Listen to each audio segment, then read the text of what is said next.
Hi, I'm Dan Schmitt. I do a weekly television show called Team Chicago Challenge. The website is teamchicago.tv, teamchicago.tv.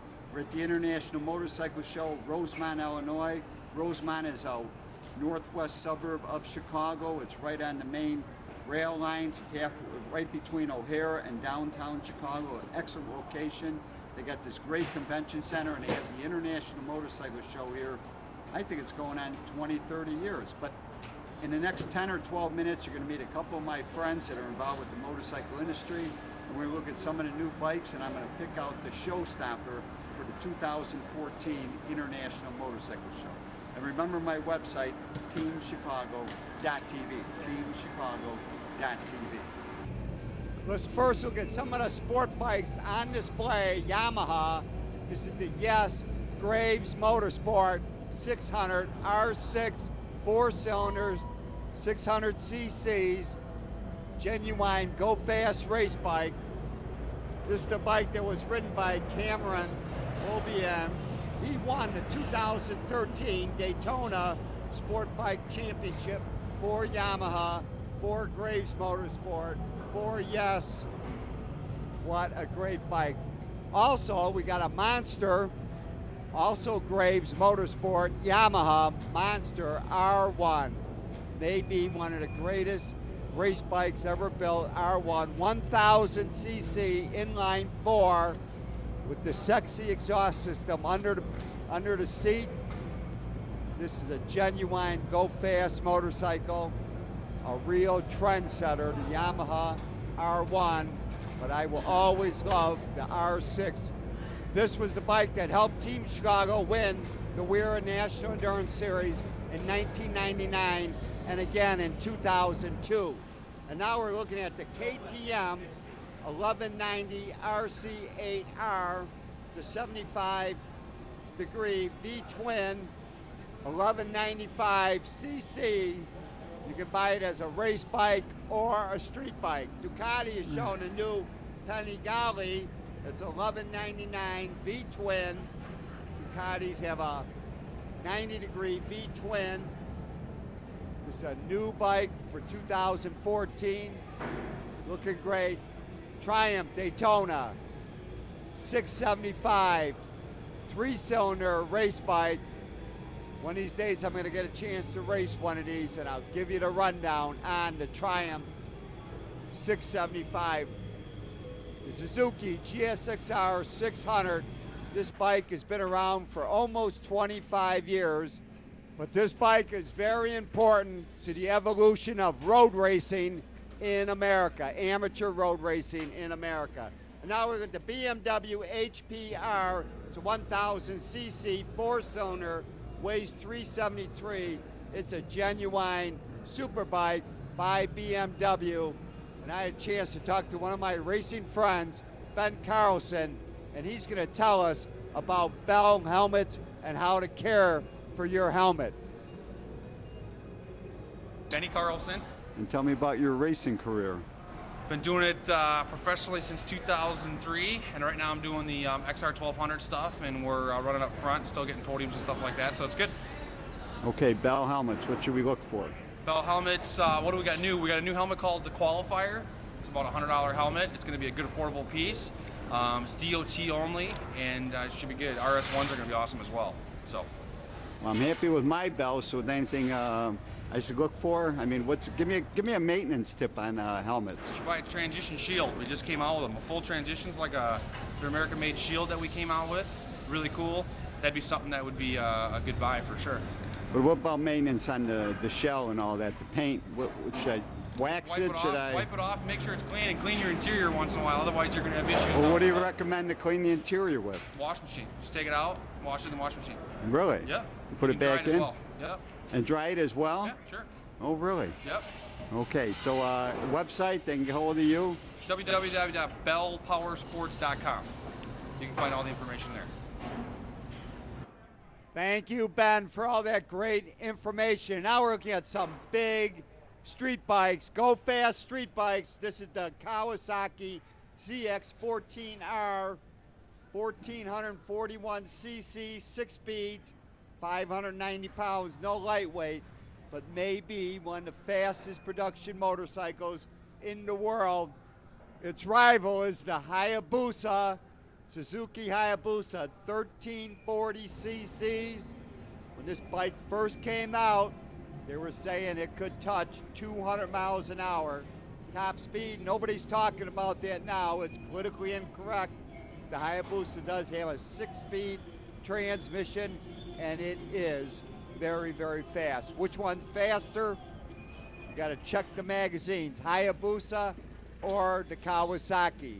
Another hot dog street bike by Suzuki also is the Boulevard M109, 1783 cc's, but it's a V-twin. It is a cruiser, but it's a high-speed, go-fast cruiser. And using Suzuki's handling background, this bike really handles well. Like the Yamaha, this is the 80 cubic inch Striker, another bike that I rode. This thing really can handle real well. It's really fast and really handles. Not like what you would dream of a chopper. This bike definitely handles everything you can throw at it. And last but not least, we're looking at the BMW R9T, 1170. It's a flat twin, 489 pounds.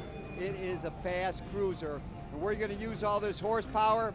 We're going to talk to my friend, Lee Parks. He's going to tell us about his gloves and his high-performance riding school.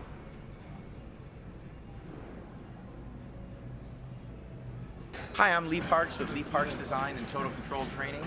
And in fact, Dan and I have been riding and racing together since back in the 80s with ice racing, moving later to road racing, currently including in the Weir National Endurance Championship. So I'm here at the Chicago Motorcycle Show for a couple of reasons. Number one, we're here to promote our Lee Parks Design gloves. We manufacture all US-made high-end deerskin and elkskin motorcycle gloves. For those of you guys who are not familiar with me at all, I used to be the editor for Motorcycle Consumer News, and one of the things we did back then was a lot of scientific destructive testing of different people's products, including gloves. And one of the things I discovered was I wasn't really happy with the way anyone was manufacturing gloves. So there's a few things I'll show you here real quick that kind of separate ours from some of the other ones that are on the market. The first one is the material that we make them out of. The palms on these are made out of 2.75 ounce deerskin. The back is made out of 4 ounce elkskin, and this is absolutely the thickest, strongest hide you're ever going to see in a motorcycle glove. Now, in any garment that you have, jacket, pants, boots, gloves, every seam is a potential failure point. So the more seams you have, the more potential chances for it to come apart. Typical gloves you'll see have 4 seams on every finger. That's what they call a box construction. These gloves have only 4 seams in the entire glove. So from a structural integrity standpoint, it's a much stronger design. Most importantly, if you look at the palm, this is all a single piece of deerskin all the way through. So there's a patch sewn on top for abrasion protection, but it's not a structural part of the glove. So it's more comfortable because there's no seams that cut into your hand, and if you go down, there's literally nowhere for these things to come apart. Same thing with the back, it's all a single piece of 4 ounce elkskin with no seams anywhere, nowhere for this thing to come apart. Additionally, they're also washable, which not only makes them look and smell nicer, but makes them last a lot longer. You can put them in the washing machine, but it's best to do them by hand. Some Woolite detergent, get them really soapy, rinse them off real good, hang them up to dry. And the nice thing is not only do they look and smell nicer, but they last a lot longer because it gets the salt and sweat and things like that out of them, which over time can deteriorate the material.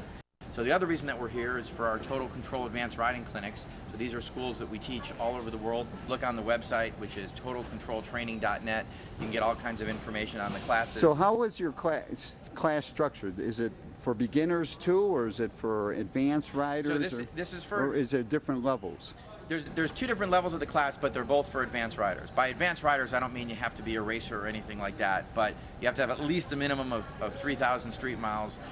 You want to make sure you've got all of your regular skills down, and then you're going to learn all the advanced skills that normally you might only learn on a racetrack, but in the sort of controlled environment of a big parking lot. And although it may not seem like you're going very fast, literally some guys will be dragging their knees as they go through the corners. But here you can do it where you've got a lot of step-by-step improvements and you've got constant feedback from trained instructors.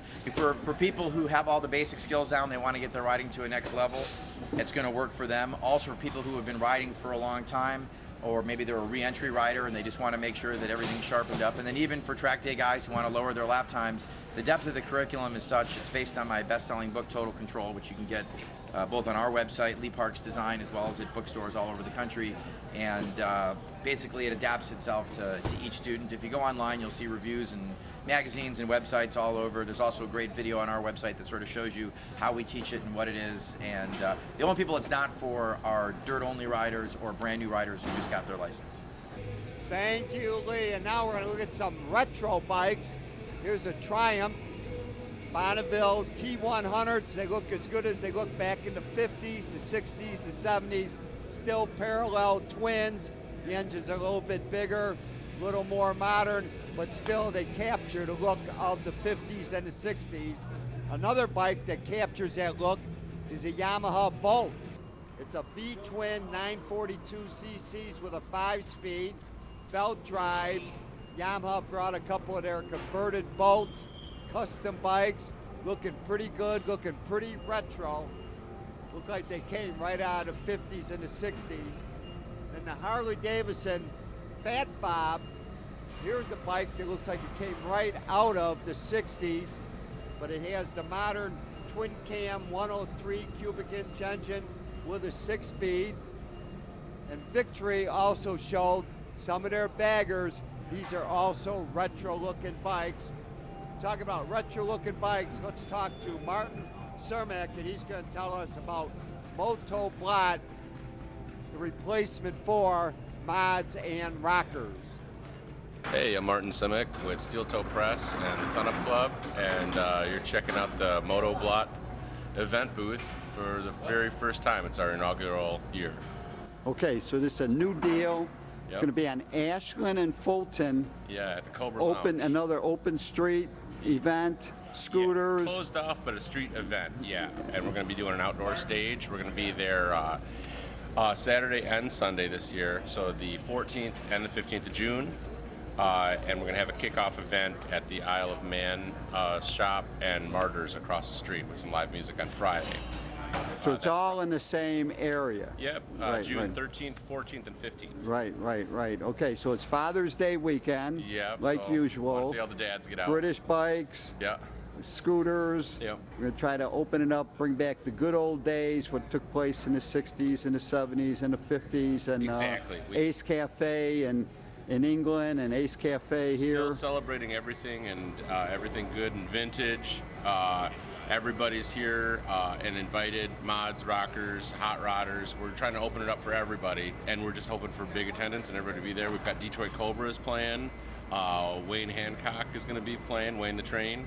We've got a lot of good music and have an outdoor stage, a lot like the Mods vs. Rockers event we did last year. We're just hoping to get a better feel for it this year and freshen things up a little bit.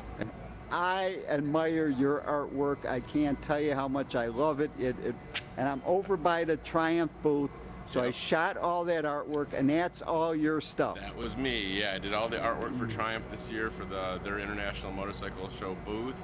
I've been contracting for Triumph here and there, and that was actually one of the first big projects I did for them. It was a thrill. It's a thrill to be fronting that company.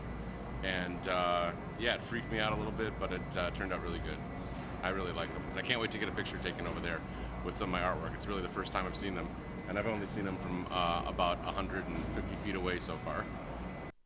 Thank you, Martin. What great artwork. And now the show-stopping display. We're in the Yamaha booth looking at the R6 engine.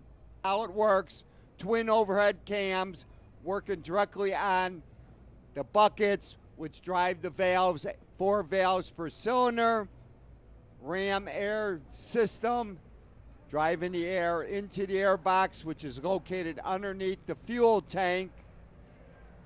They also show that the fuel pump is in the bottom of the fuel tank, and you can see the intake track coming from under the gas tank straight through the throttle bodies into the intake track of the engine.